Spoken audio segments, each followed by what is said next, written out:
Buenos días. Hoy, martes santo, seguimos ese camino hacia el Tríodo Pascual, ese camino de preparación, ese camino de ir limpiando, purificando nuestra alma para estar mejor preparado para estos días santos. Vamos a compartir la palabra de este martes. Lectura del libro del profeta Isaías. Escúchanme, islas, pueblos lejanos, atiéndanme. El Señor me llamó desde el vientre de mi madre, aún cuando estaba yo en el seno materno. Él pronunció mi nombre. Hizo de mi boca una espada afilosa. Me escondió en la sombra de su mano. Me hizo flecha puntiaguda. Me guardó en su aljaba y me dijo: Tú eres mi siervo Israel. En ti manifestaré mi gloria. Entonces yo pensé: en vano me he cansado, inútilmente he gastado mi fuerza. En realidad, mi causa estaba en mano del Señor. Mi recompensa la tenía mi Dios. Ahora habla el Señor, el que me formó desde el seno materno, para que fuera su servidor, para hacer que Jacob volviera a él y congregara a Israel en torno suyo. Tanto así me honró el Señor, y mi Dios fue mi fuerza. Ahora pues, dice el Señor, es poco que sea mi siervo, solo para restablecer a las tribus de Jacob y reunir a los sobrevivientes de Israel. Te voy a convertir en luz de las naciones, para que mi salvación llegue hasta los últimos rincones de la tierra. Palabra de Dios. En ti, Señor, he puesto mi esperanza. Señor, tú eres mi esperanza, que no quede yo jamás defraudado. Tú que eres justo, ayúdame y defiéndame. Escucha mi oración y ponme a salvo. En ti, Señor, he puesto mi esperanza. Sé para mí un refugio, ciudad fortificada en que me salves. Y pues eres mi auxilio y mi defensa. Líbrame, Señor, de los malvados. En ti, Señor, he puesto mi esperanza. Señor, tú eres mi esperanza. Desde mi juventud en ti confío. Desde que estaba en el seno de mi madre, yo me apoyaba en ti y tú me sostenías. En ti, Señor, he puesto mi esperanza. Yo proclamaré siempre tu justicia y a todas horas tu misericordia. Me enseñaste a alabarte desde niño, y seguir alabándote es mi orgullo. En ti, Señor, he puesto mi esperanza. Lectura del Santo Evangelio según San Juan. En aquel tiempo, cuando estaba a la mesa con sus discípulos, se conmovió profundamente y declaró: Yo les aseguro que uno de ustedes me va a entregar. Los discípulos se miraron perplejos unos a otros, porque no sabía de quién hablaba.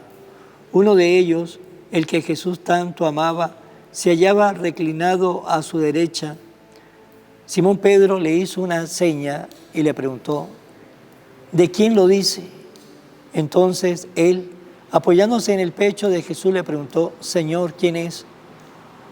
Le contestó Jesús: aquel a quien yo le dé este trozo de pan que voy a mojar.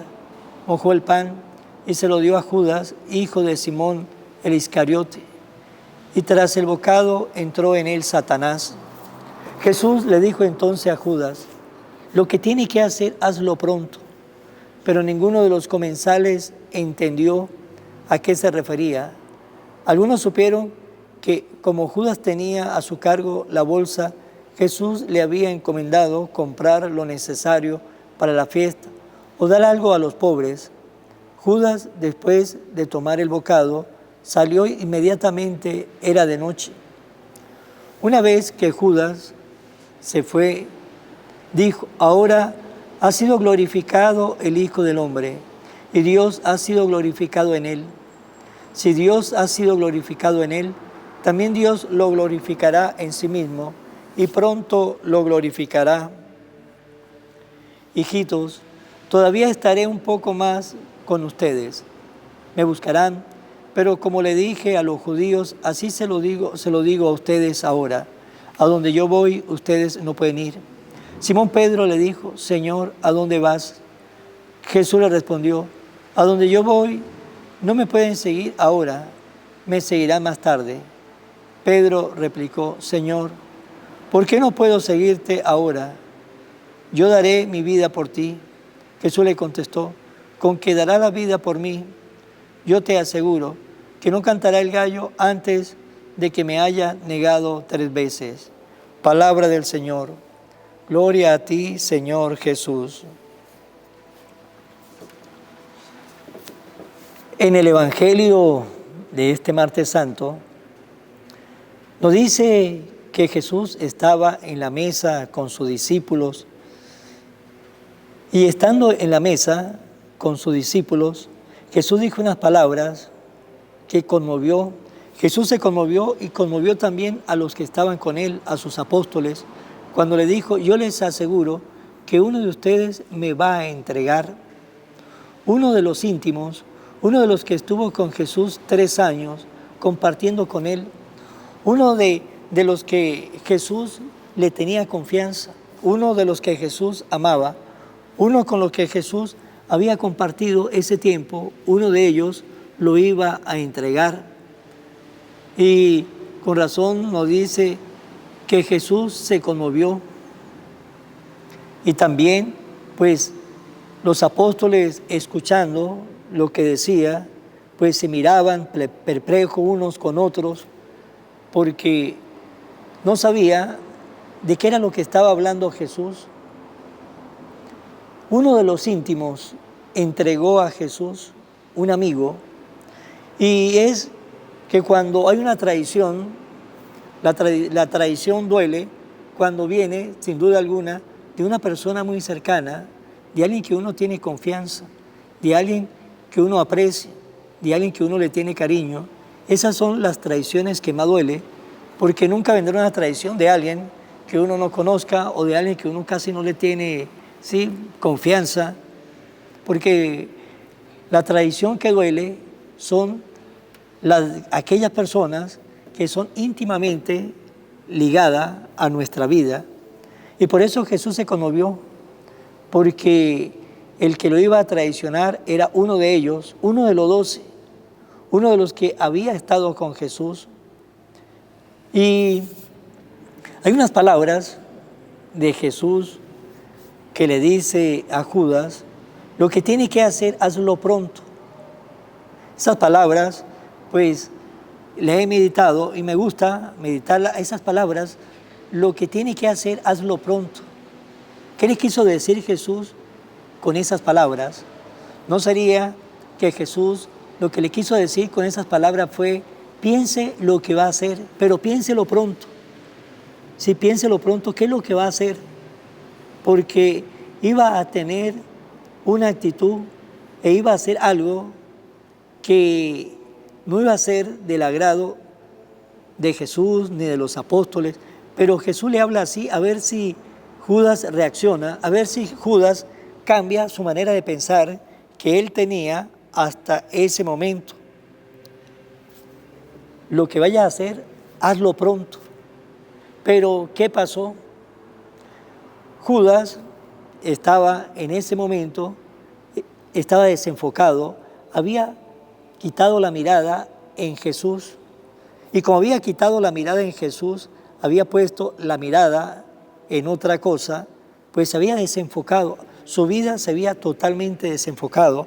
Y cuando nosotros desenfocamos y quitamos la mirada en Jesús, pues simplemente vamos a comenzar a ser personas infieles, personas injustas, personas que no vamos a tener una actitud de acuerdo a nuestra fe. Y eso fue lo que le pasó a Judas Iscariote. Quitó la mirada en Jesús, puso la mirada en el Sanedrín, puso la mirada en otras cosas. Tenía en su mente otras ideas. Sus ojos no estaban en Jesús, su mente no estaba en Jesús, sus ideas no estaban con Jesús. Había totalmente desenfocado. Y eso también nos puede pasar a nosotros. Cuando quitamos la mirada en Jesús, pues nos vamos a desenfocar y vamos a poner la mirada en otras cosas, y hay el peligro que nos alejemos del Señor, que perdamos la fe.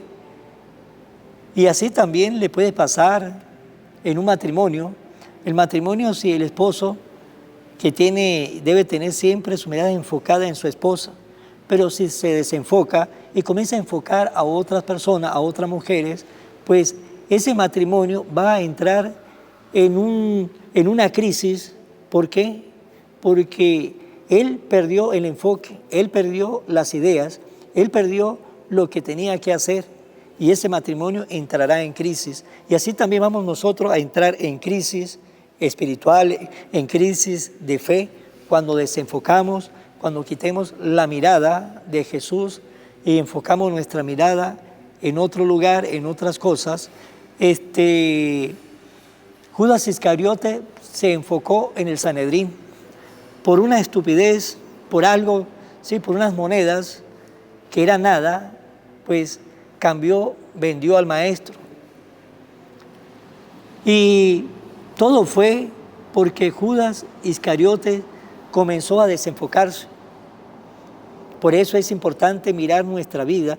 Cuando damos cuenta que nos comenzamos a desenfocar en la vida, cuando nosotros que somos de repente personas de misa dominical y comenzamos a faltar un domingo, luego 2 domingos, es alarmante. Tenemos que reaccionar. Significa que nos estamos desenfocando, significa que si seguimos así vamos a perder las misas dominicales, luego vamos a decaer en la oración, luego vamos a decaer en la fe y luego vamos a estar vacíos espiritualmente de Dios. ¿Por qué? Porque nos comenzamos a desenfocar y no pusimos atención. Y por eso esas palabras de Jesús a Judas, lo que tiene que hacer, hazlo pronto, ¿sí? Y Jesús, ¿qué le estaba diciendo? Piense lo que va a hacer, piénselo pronto, porque lo que va a hacer es algo que está totalmente errado. Pero, ¿qué pasó? Judas Iscariote no entendió a Jesús y siguió su plan. Y es que cuando nosotros no entendemos a Jesús y seguimos nuestros planes lejos de Jesús, pues tenga la seguridad que vamos por mal camino y nuestra vida pues va a tener un final no feliz. Judas Iscariote, todos sabemos el final de Judas Iscariote. Muchos que se desenfoca y se aleja de Jesús, pues comienza a tener una vida infeliz, no tiene paz, no tiene tranquilidad. Es una persona que no vive la vida, porque el no estar con Jesús, pues nos lleva a nosotros a no vivir la vida plenamente. Comenzamos a vivir una vida embustera, una vida hipócrita, una vida hueca, una vida vacía, una vida sin sentido. Pues hermanos, para terminar esta reflexión, pues preguntémonos, ¿nos estamos enfocando en Jesús? Y si no lo estamos haciendo, pues lo que tiene que hacer, hazlo pronto, es decir, de una vez reaccione, de una vez cambie su actitud, de una vez vuélvase a enfocar en Jesús, porque si nos desenfocamos, tenga la seguridad que nos vamos a enfriar espiritualmente y vamos a terminar perdiendo nuestra fe y poniendo hasta en riesgo nuestra vida eterna. Oración a la Virgen María. Oh Virgen María, Madre de Jesús y Madre mía, como en Caná te das cuenta, cada día es lo que yo necesito. Ruega a Jesús por mí, cuídame siempre, no me dejes nunca. No permitas que me aleje de Jesús, tu Hijo amado. Ayúdame a corregir mis defectos que me alejan de Jesús y fomentar mis virtudes que me acercan a Él. Sea siempre mi Madre protectora a lo largo de toda mi vida. Amén. Será hasta mañana, Dios mediante, en el nombre del Padre, y del Hijo, y del Espíritu Santo. Amén. Evangelio de hoy, con el Padre Iván Jaimes.